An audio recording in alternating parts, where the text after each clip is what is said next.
वक्रतुण्ड महाकाय सूर्यकोटि समप्रभ निर्विघ्नं कुरु मे देव सर्वकार्येषु सर्वदा। जब रात होती है तो हम एक दिया जला लेते हैं और उसी रोशनी में खुद को महफूज समझते हैं, मगर उस रोशनी के परे जो अंधेरा है वो अपने अंदर बहुत सारी कहानियां समेटे हुए है और इन्हीं कहानियों को आपको लेकर आता है रात के अंधेरे में।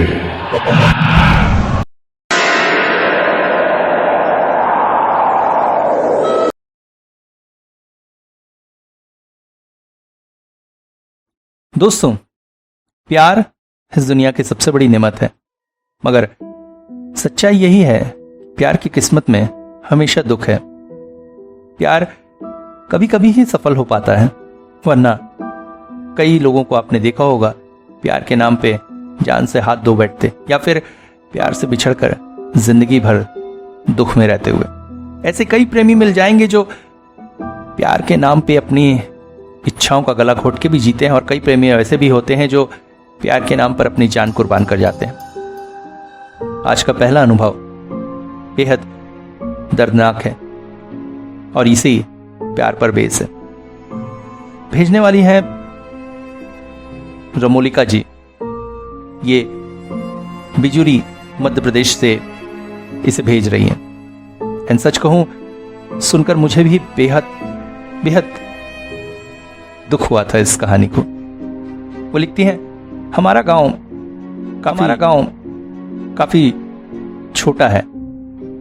यहां पर हिंदू मुस्लिम दोनों ही कास्ट के लोग रहते हैं और हमेशा एकता के भाव से रहते हैं। हमें मनमुटाव की भावना कभी भी नहीं आई। इस घटना की शुरुआत हुई थी आज से करीब 21 साल पहले। हमारे गांव में नए पोस्ट मास्टर साहब आए थे। उनका नाम चंद्र प्रकाश दुबे जी था। गांव में आने के बाद सबसे पहले उन्हें रहने के लिए घर खोजना था। वैसे भी गांव में किराए का घर बड़ी मुश्किल से मिलता है। मिला भी तो शमशुद्दीन अहमद का घर। हालांकि चंद्र प्रकाश जी की पत्नी पहले इस बात से नाराज थी कि एक मुसलमान के घर में उन्हें रहना पड़ेगा, मगर मरता क्या ना करता, इसलिए वो मान गए। शमशुद्दीन गांव के थोड़े धनी व्यक्तियों में से थे, जिनके 3-4 किराए के मकान चलते थे। इन्हीं में से एक में दुबे जी का परिवार रहता था। दुबे जी के परिवार में वो, उनकी पत्नी और उनका लड़का अभिषेक था, जो उस समय करीब 5-1 साल का रहा होगा। शमशुद्दीन की बेटी सबीना, वो भी 5 या 4 साल की रही होगी। पड़ोसी होने के नाते दोनों आपस में खेलने कूदने लगे थे और काफी समय आपस में साथ साथ ही बिताते थे। धीरे धीरे समय बीतता गया।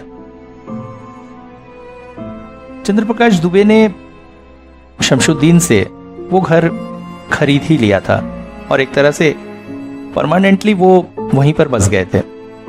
इस कारण अभिषेक और सबीना साथ में ही बड़े होते रहे और उन्हें पता ही नहीं चला कि कब उनके बचपन की वो खेल, वो दोस्ती एक दूसरे को चाहने में बदल गई।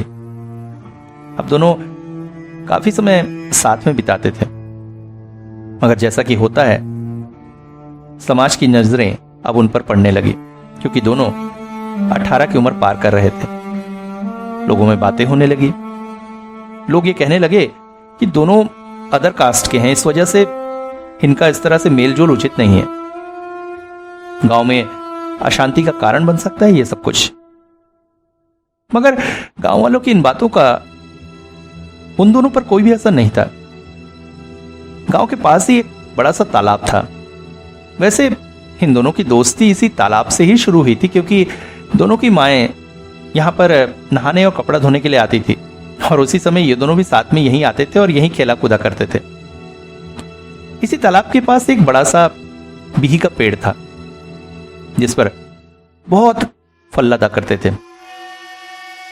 दिन भर बच्चों का यहाँ उदम कूद लगी रहती थी, मगर शाम के समय यहाँ पर थोड़ा सा सन्नाटा हो जाता था। दोनों ने एक दूसरे से मिलने की जगह इसे ही बना ली थी। मगर शमशुद्दीन जब इस बात से अवगत हुए तो उन्होंने तुरंत ही सबीना के शादी की घोषणा कर दी। अभिषेक अत्यंत दुखी हुआ। वो तो सबीना से अलग होने की बात सोच भी नहीं सकता था, मगर कर क्या सकता था। दोनों की जात बिरादरी दोनों के बीच दीवार बनकर आ रही थी। देखते देखते सबीना की शादी का दिन भी आया और उस दिन अपने एक फ्रेंड के जरिए अभिषेक ने सबीना तक खबर पहुंचाई कि एक बार वो आखिरी बार आकर उससे उसी बिही के पेड़ के नीचे मुलाकात करे। सबीना भी पागलों की तरह चुपचाप घर से निकल गई, मगर जाते जाते उसने अपने साथ पॉलीडॉल की एक शीशी रख ली थी। यहां बता दूं, पॉलीडॉल एक अत्यंत खतरनाक कीटनाशक होता है जो खेतों में छिड़का जाता है। दोनों प्रेमी दुनिया से तंग आकर उसी स्थान पर पॉलीडॉल का सेवन करके बेहोश होकर गिर गए। जब सबीना की खोजबीन हुई और वो नहीं मिली तो लोग दौड़ पड़े और दोनों को बेहोशी की हालत में उस भी पेड़ के नीचे से हॉस्पिटल तक लाया गया। किस्मत का खेल देखिए, सबीना की मौत हो गई मगर अभिषेक बच गया। धीरे धीरे वो ठीक भी होने लगा, मगर उसकी मानसिक स्थिति जैसे डावाडोल सी हो गई। वो ठीक होने के बाद अपना ज्यादातर समय उस भी पेड़ के नीचे बिताता था। हमेशा किसी के साथ बातें करता रहता था। हमेशा कहता, मैं तो चाहता था तुम्हारे साथ आना, मगर मैं क्या करूं, देखो ना, मैं तो मर भी नहीं सका। कुछ लोग कहने लगे शायद सबीना की मृत आत्मा उसके साथ बातें करती है। अभिषेक के घर वाले इस बात को लेकर अत्यंत परेशान थे। दूसरी तरफ गांव में एक और बात घटने लगी। रातों को उसी भी पेड़ के आसपास से किसी लड़की के चीख चीख कर रोने की आवाज आती थी। इसके साथ ही जब गांव की महिलाएं तालाब पर नहाने, कपड़ा धोने या बर्तन धोने जाती और किसी कारण से अगर अपना सामान छोड़कर तालाब में नहाने उतर जाती या इधर उधर जाती तो फिर उनके कपड़े या तो इधर उधर फेंके होते या धुले हुए बर्तन कीचड़ में गिरे हुए मिलते। सब में एक डर का वातावरण पैदा होने लगा। इस वजह से लोगों ने अब धीरे धीरे तालाब की तरफ जाना बंद कर दिया। एक तरह से गांव में डर का पर्याय बन गया था वो पेड़। मगर अभिषेक अभी भी अक्सर दिन रात जब भी हो उस पेड़ के नीचे ही बैठा रहता था। परेशान होकर उसके माता पिता ने एक तांत्रिक से संपर्क किया। तांत्रिक ने स्पष्ट बताया कि सबीना की आत्मा मरने के बाद उसे छोड़ नहीं सकी और वो उसे अपने साथ ले जाना चाहती है। उपाय के तौर पर तांत्रिक ने बताया कि अगर अभिषेक की शादी हो जाए तो सबीना की आत्मा का उस पर से प्रभाव उठ जाएगा। तुरंत ही उसके लिए लड़की खोजी गई। अभिषेक बार बार कहता रहा कि वो ये शादी नहीं कर सकता, सबीना उसे अपने साथ ले जाना चाहती है। अगर वो ये शादी करेगा तो उसकी मौत निश्चित है, मगर किसी ने उसकी ना सुनी और देखते देखते शादी वाला दिन भी आया। एक तरफ वो लड़की दुल्हन बनकर बारात का इंतजार कर रही थी तो दूसरी तरफ अभिषेक को दूल्हा सजाकर ले जाया जा रहा था। जाने से पहले उसने एक बार वॉशरूम जाने की बात कही। अब जैसा गांव का वॉशरूम होता है, घर से थोड़ी दूरी पर था। 2-3 लोग उसके साथ गए। भरोसा नहीं था लोगों को, कहीं भाग गया तो। वो उनके सामने ही वॉशरूम के अंदर गया, मगर बहुत देर तक बाहर नहीं आया। लोग घबरा उठे और जब दरवाजा तोड़ा गया तो वॉशरूम के अंदर अभिषेक नहीं था। सब आश्चर्यचकित थे। बंद दरवाजे वाले वॉशरूम का ना तो दीवार टूटा ना ही दरवाजा टूटा, तो अभिषेक कहां गया? बेतहाशा उसकी तलाश की गई पर वो कहीं नहीं मिला। अलबत्ता बिही पेड़ के पास बहुत सारी डंगालियां टूटी हुई थी। इसके बाद 2 दिन बाद अभिषेक की लाश उसी तालाब में फूल कर निकल आई थी।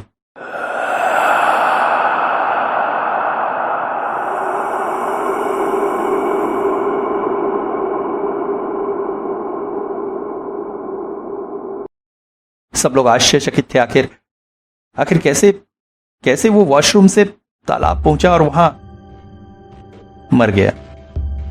ये बात आज भी गांव में मिस्ट्री है। अलबत्ता अभिषेक ने जो कहा था वो सच हुआ। सबीना उसे सच में अपने साथ हास्यजनक तौर पर ले गई। हालांकि देखा जाए तो ये सब समाज के झूठे ढकोसलों और नियमों की वजह से ही हुआ। अगर समाज के लोग इस हिंदू मुस्लिम के विचारों को नहीं करते तो शायद दो प्रेमी आपस में मिल पाते। इस तरह से दो जाने नहीं जाती और फिर उस लड़की की जिंदगी भी बर्बाद नहीं होती जो अभिषेक की दुल्हन बन उसकी बारात का इंतजार कर रही थी और फिर लग्न भ्रष्टा हो गई। हमारे समाज में एक लग्न भ्रष्टा स्त्री का जीवन किसी विधवा स्त्री के जीवन से भी ज्यादा दुखदायी होता है। काश समाज इस बात को समझ जाए। हाँ, इसके बाद हमारे गांव में फिर कभी कोई उत्पात नहीं हुआ। अलबत्ता वो बिही का पेड़ आश्चर्यजनक तौर पर पूरी तरह से सूख कर मर गया। Amazing story. सच में समाज अगर प्यार करने वालों को समझ जाए शायद इस तरह की मौतें होना बंद हो जाए। आज की दूसरी स्टोरी शिमला के एक होटल की है। लिखने वाले हैं अभिजीत जी। ये बॉम्बे में रहते हैं और बिजनेसमैन हैं। इन्होंने लिखा है, होटल का नाम नहीं दे रहा हूं क्योंकि मैं नहीं चाहता कि होटल की बदनामी हो, बट ये एक रियल इंसिडेंट है। अभी नवंबर 2022 में वो अपने फैमिली के साथ शिमला घूमने गए थे और वहां पर एक होटल में ठहरे थे। मगर पहुंचते ही आश्चर्यजनक बातें शुरू हो गई। जैसे वो होटल के पास पहुंचे, एक 6 या 6.5 7 फीट का आदमी प्रकट हुआ।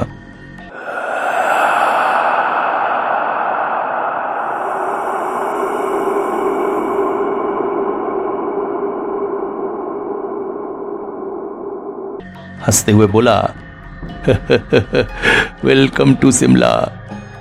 वो सभी आश्चर्यचकित हो गए। लगा कोई पागल अगल होगा, इसलिए उससे ज्यादा बात नहीं करके वो होटल की तरफ चल दिए। बुकिंग पहले से नहीं करा सके थे, इस वजह से होटल में रूम मिलने में थोड़ी मुश्किल हो रही थी। मगर मैनेजर ने कहा कि 2nd फ्लोर में एक रूम है, वहां पर वो रह सकते हैं, मगर अगर कुछ परेशानी होती है तो वो अगले दिन रूम चेंज कर देगा। अब इनको लगा कि रूम बदलवाने की तो कोई बात नहीं है। हाँ, ग्राहकों को फंसाने के लिए होटल वाले ऐसे बातचीत तो करते ही हैं, तो उन्होंने रूम देखने की बात कही। बट पहली बार उन्हें आश्चर्य तब लगा जब सीढ़ियां चढ़ते हुए वो मैनेजर कुछ मंत्र जैसा बड़बड़ा रहा था।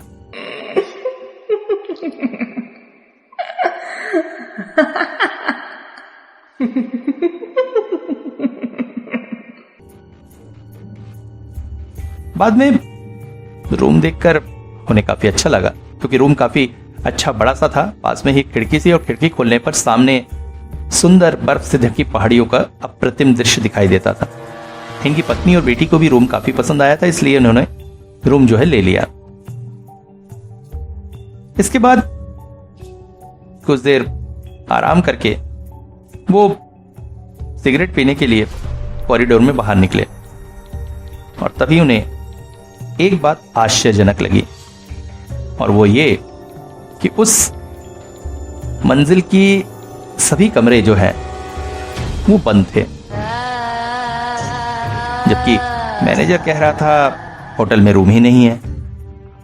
यही नहीं, इनके रूम से कुछ ही दूरी पर एक और रूम था जिसके दरवाजे पर कुछ धागे वगैरह बंधे थे और एक छोटा सा लाल कपड़े से ढका लोटा भी बंधा हुआ था।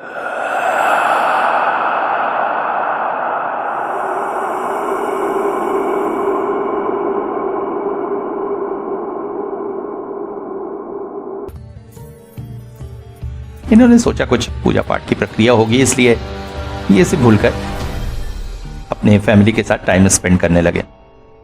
धीरे धीरे अंधेरा हुआ और तभी ऐसा लगा जैसे इनके दरवाजे पर किसी ने नॉक किया है। ये बाहर निकलकर देखे तो पूरा कॉरिडोर खाली था। अजीब सा लगा इन्हें। इनकी पत्नी भी थोड़ा सा घबरा गई। पहले तो लगा था मैनेजर वगैरह कोई आया है, मगर फिर तो इन्होंने इनसे कहा एक काम करो, मैं जरा मैनेजर से जाके पूछता हूं ऐसा क्या है करके। ये नीचे मैनेजर के वहां गए। पाया कि नीचे होटल पूरी तरह से खाली जैसा था। मैनेजर का कमरा बंद था। इन्होंने जाकर उस पर नॉक किया। तो जब मैनेजर के कमरा खुला तो अचानक से वो हड़बड़ा के पूछ बैठा, क्या हुआ सर, कुछ परेशानी है क्या? बस आज कल आपका रूम बदल दूंगा। पर उन्होंने कहा, अरे भाई ऐसा कुछ नहीं है, आप इतना घबरा क्यों रहे हैं? तब उसने अपनी भाषा को संयत करते हुए बोला, क्या हुआ सर, फिर जल्दी बताइए, असली में आज स्टाफ छुट्टी पर है, खाना मैं ही बना रहा हूं। तब इन्होंने कहा कि इस तरह से नॉक हुआ था। मैनेजर टाल गया, बोला देखिए पहाड़ी इलाका है, यहाँ पर तेज हवाएं चलती ही रहती हैं, इस वजह से कभी कभी खिड़की दरवाजे खुद ही भभक जाते हैं। इन्हें भी ऐसा लगा हो सकता है ये हो। ये लौटकर अपने कमरे में आ गए। मगर जैसे जैसे रात बढ़ती गई परेशानी बढ़ती चली गई। कभी खिड़की दरवाजे अपने आप खड़कने लगते तो कभी ऐसा लगता जैसे कॉरिडोर में कोई लंगड़ा कर चल रहा है। अपनी पत्नी और बेटी को इन्होंने सलाह दी थी कि तकिए में से रुई निकालकर कानों में लगा लें, मगर उन्होंने नहीं माना था। पर रात में परेशानी बढ़ते देखकर सोते हुए उनके कानों में इन्होंने चुपचाप रुई लगा दी थी। उसके बाद तो वो रात जैसे उनके लिए एक दो सपना सा ही बन गया था। बार बार कॉरिडोर में किसी के चलने की आवाज आती थी। एक बार उन्होंने दरवाजा खोलकर देखा भी था, मगर सन्नाटे के अलावा बाहर कुछ भी नहीं था। अभी दरवाजा बंद करके अंदर आ ही रहे थे कि अचानक पास की खिड़की का दृश्य देखकर वो जैसे चौंक से उठे। उन्हें ऐसा लगा खिड़की पर कोई खड़ा था और उनकी तरफ देख रहा था। मगर आश्चर्य, खिड़की के उस तरफ हजारों फीट गहरी खाई थी और दूसरी मंजिल की उस खिड़की तक कौन पहुंच सकता है? वो अत्यंत परेशान होकर अंततः रात में अपने गुरुदेव को फोन लगाया। गुरुदेव ने उससे कहा, मुझे इस विषय में थोड़ी और जानकारी चाहिए, तभी मैं कुछ निर्णय ले सकूंगा। हालांकि तुम लोग डरो मत, तुम तीनों को मां कामाख्या देवी का कवच मैंने पहले ही पहना रखा था। शायद इसी के फल से तुम लोग सुरक्षित हो, मगर इस विषय में और पता लगाओ। किसी तरह से रात बिताकर सुबह सुबह ही वो मैनेजर के कमरे में चले गए। मैनेजर उन्हें देखते ही फिर से घबरा उठा। बस सर, आज ही आप लोग का रूम बदल देता हूं। मगर उन्होंने कहा, मुझे रूम नहीं बदलवाना है, बल्कि मुझे उस मंजिल के बारे में पूरी जानकारी चाहिए। आखिर क्या है इस तरह की परेशानी होने का राज, और क्यों तुम बार बार रूम बदलने की बात कर रहे हो? क्यों वहां पर कोई नहीं है? मैनेजर बात टालने लगा। साहब, मैं नया हूं, अभी ज्वाइन किया है, इस विषय में मैं ज्यादा कुछ नहीं जानता, बस पिछले लोगों से जैसा सुना है। मगर वो उन्हें छोड़ने वाले नहीं थे। उन्हें होटल से थोड़ी दूरी पर लेकर गए और कुछ पैसे उसके हाथ में पकड़ते हुए बोले, मैं नहीं चाहता था कि बाकी स्टाफ इस बारे में जाने, इसलिए तुम्हें यहाँ ले आया। ये कुछ पैसे रखो, तुम्हारी मदद होगी। अब सच सच बताओ बात क्या है। इसके बाद मैनेजर ने जो कुछ भी बताया सुनकर वो आश्चर्यचकित हो गए। मैनेजर ने बताया कि इस होटल के मालिक का बेटा एक तरह से नाकारा ही था। पिता के पैसे पर पला हर तरह की बुराई उसके अंदर थी। पिता ने उसे सीधा करने के लिए इस होटल का काम सौंप दिया, मगर यहां आकर उसने पिता को लाभ पहुंचाने के बजाय नुकसान ही पहुंचाया। दूसरी मंजिल पूरी तरह से अपने लिए बुक कर ली थी। उन कमरों में उसकी अलग अलग गर्लफ्रेंड्स ठहरा करती थी, जिनके खर्चे वो उठाता था। हर समय शराब और सिगरेट का धुआं उस फ्लोर पर फैला रहता था। होटल भी नुकसान में ही जा रहा था। पिता अत्यंत परेशान हो गए थे, पर कहते हैं ना, कर्मों का फल कभी ना कभी मिलता है, और ऐसा ही उसे के साथ हुआ। एक दिन एक एक्सीडेंट में उसके दोनों पैर जाते रहे। सारी गर्लफ्रेंड्स ने भी उसका साथ छोड़ दिया, मगर शराब और सिगरेट उससे दूर नहीं हुए। अब वो होटल के कमरे में पड़ा रहता था, अक्सर चीखता चिल्लाता, गालियां देता, रोता था। और एक दिन उसकी लाश कमरे में मिली। देखने से ऐसा लगा उसने सुसाइड ही किया था, मगर मरने के बाद भी परेशानियां खत्म नहीं हुई। होटल की दूसरी मंजिल जैसे जैसे मौत के सन्नाटे में छा गई। उस मंजिल के कमरे में कोई नहीं रह पाता था। उसकी आत्मा सबको परेशान करती रहती। फिर उसके पिता ने एक तांत्रिक को बुलाया, और तांत्रिक ने उसे उसके कमरे में कैद कर दिया।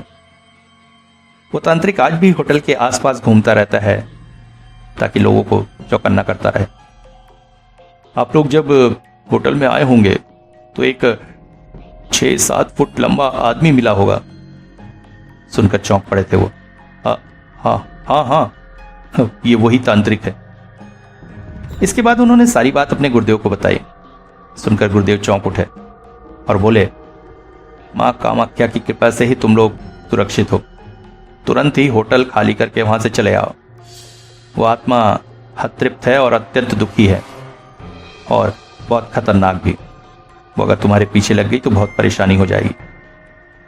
अभी 2 दिन की ट्रिप बची हुई थी, मगर मैं पत्नी को काम का समझाकर तुरंत ही उन्हें लेकर बॉम्बे लौट आया। पर लौटते हुए जो मैंने देखा था, उससे मेरा पूरा शरीर सिहरन से भर उठा था। लौटते हुए मैंने देखा उस कमरे में जो रस्सियां बंधी थी और मटका लटका था, वो सब खुली जमीन पे पड़ी थी, और वो छोटा सा लोटा भी, उसके मुंह पर जो कपड़ा बंधा था वो भी खुल गया था।